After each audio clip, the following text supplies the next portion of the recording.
Hello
समाव हाबाफारिखौ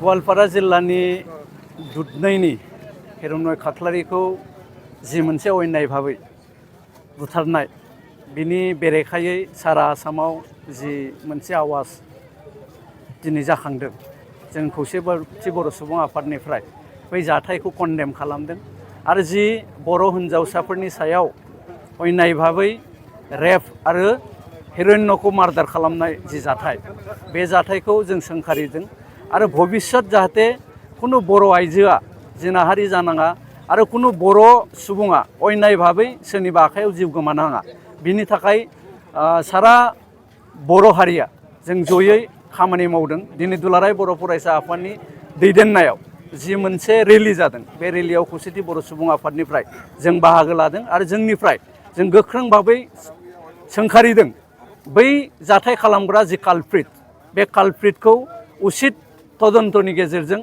साजा होनांगौ आरो जों मोनथिगौ जे बिथाङा जि दाय मावनाय बे दाय मावनाया फासिनि योग्य गतिके फास्ट ट्रेकनि दारै आसाम सोरखारा बिथांमोन जि कालप्रिट बेखौ फासि होनायसिम लांनो थाखाय आसाम सरकारा जि हाबा मावनांगौ बे हाबाखौ मावनो थाखाय जों आसाम सरकारनि खाथियाव दाबि दैखांदों। गिबियाव नैबे समाव गोथार मोनाबिलि समाव जों बाहागो लाफैनाय खौरांगिरि नोंथांमोननिसिम जोङो रोजा रोजा साबायखर जासिदों। थ' जोङो दिनै बयबो मिथिगौ दिनै सारा आसाम नाङै जोङो मोनाबिलिनि 5 रिंगा जानाय लोगो लोगोनो जोंनि गवालपारानि जि जाथाय बे जाथायखौ लानानै जों मोनफ्रोमबो जिल्लायाव जों बे हाबाफारिखौ लादों। जों बयबो मिथिगौ थांनाय 3 मे खालि गवालपारा जिल्लानि दुधनैनि बालापारा गामिनि सानै आइजोखौ खास्रि बास्रि जिनाहारि खालामनायखौ नोजोर बोनानै बिथांनि बिदाया बिथांनिमोननि न'आव खबर लानो थांनायाव थ' बिथांखौ खास्रि बिस्रि उनफारसेथिंजाय देगारजों सुथारनायनि जाहोनाव बिथाङा दिनै रुंसारि जानो गोनां जादों। थ' बेखौ जोङो गलाघाट जिल्ला दुलाराय बर' फरायसा आफाद जानानै जों गोख्रों रावजों बिथांमोनखौ जों फिननाय होनो सानदों। थ' दिनै जोंनि आसामाव थानानै जोंनि जि थागिबि जोंनि हारिफोरखौ बिथांमोना इनाय खालामबाय थानायखौ जों नुनो मोनदों। थ' बेनि थाखाय जोङो दिनै नोंथांमोननि गेजेरजों जों गोख्रों रावजों फोरमायना होनो सानदों। थ' फैबाय थानाय समाव जाय बिथांमोना जिनाहारि खालामदोंमोन थ' बिथांमोनखौ फासि होनांगौ आरो गोख्रोंनिफ्राय गोख्रोंसिम जिखिनि राहा लामा लानो हायो बेखौ आसाम सरकारा लानांगौ आरो जाय बिथांमोना दिनै जिनाहारि खालामजाबाय थ' बिथांमोननि थाखाय आसाम सरकारा थोजासे मोनसे अनसुंथाइ होनांगौ आरो जाय बिथाङा खास्रि बिस्रि दिनै बुथार जाबाय थ' बिथाङाबो आसाम सरकारनिफ्राय जेन' अनसुंथाइखौ बिथांनि न'खराव होयो।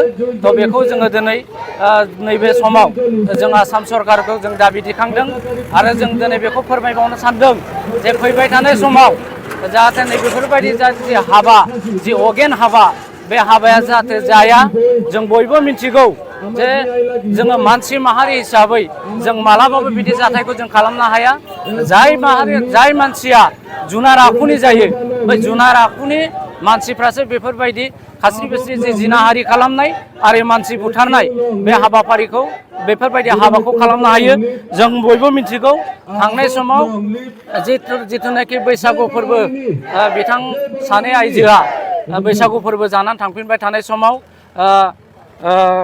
धन आली तालुकदार आरो बाहार आली आरो रहमान आली होननाय बे साथाम सुबुङा जोंनि जे बिनानावमोन बै बिनानावमोनखौ जिनाहारि खालामदोंमोन बेखौ लानानै जों सारा आसामाव जोङो बेखौ खोब गोख्रों रावजों जों फोरमायनो सानदों जाहाथे फैबाय थानाय समाव आरो जाहाथे बेफोरबायदि जाथाया जाया बेनि थाखाय आसाम सोरखारा जेन' बे साथामखौ थाबैनो फासि होनांगौ जों बेखौ दिनै नैबे समाव नोंथांमोननि मिडियानि गेजेरजों जों खावलायबाय गोजोन्थों। एक्सिलेन्ट एकाडेमि बागानपारायाव 11 थाखोनि मुं थिसननाया सोलिगासिनो दं। गोसो गुदुं फरायसा फरायसुलिफ्रा गुन गोनां सोलोंथाइ मोननो थाखाय एक्सिलेन्ट एकाडेमि बागानपारायाव मुं थिसननो हागोन। बाक्सा जिल्लानि बागानपारा सारियालिनि सानजा फारसे थांनाय लामानि साखाथियाव दं एक्सिलेन्ट एकाडेमि बागानपारा। बे एक्सिलेन्ट एकाडेमि बागानपारायाव नांगौबादि गुन गोनां सोलोंथाइनि राहा दं। थिखानाय आयदा हिसाबै इंराजि आयदाखौ लाथारनांगोन। बेजों लोगोसे एसामिस, बड', हिन्दी, नेपाली, अल्टारनेटिभ इंलिश सायख'नानै लानो हागोन आरो पलिटिकल साइन्स, इडुकेसन, एडभान्स एसामिस, एडभान्स बड', लजिक एन्ड फिलसफि, इकनमिक्स, जिअग्राफि, एन्थ्रपलजि बायदि आयदाखौ सायख'नानै लानो हागोन। लोगोसे आलादायै बेसेन होनाङै कम्पिउटार क्लास लानो मोनगोन। एक्सिलेन्ट एकाडेमि बागानपारायाव experience and qualified teachers, best education with adorable fees, education with modern technology. The admission fees charge would be considered for below poverty line and brilliant students. Hostel facilities for boys and girls बायदि थांनाय 2022 मायथाइयाव फोसावजानाय Assam higher secondary जोबथा आनजादनि फिथाइयाव बे excellent academy बागानपारानिफ्रायनो Anamika Brahma मुंनि सासे फरायसुलिया 99 जौखोन्दो लानानै अल आसाम साबजेक्ट टपार जानो हादोंमोन। लोगोसे बोहैथि बोसोर 2024 मायथाइनि थाखाय एक्सिलेन्ट एकाडेमि बागानपारायाव गोसो गुदुं फरायसाफ्रा मुं थिसननो थाखाय फरायसालियाव फैनानै फर्मखौ लांफैनो हासिगोन आरो मुं थिसननो हासिगोन। गुवारै मिथिसारनो थाखाय 9954505027 8011337530 नाम्बारनि गेजेरजों फोनांजाब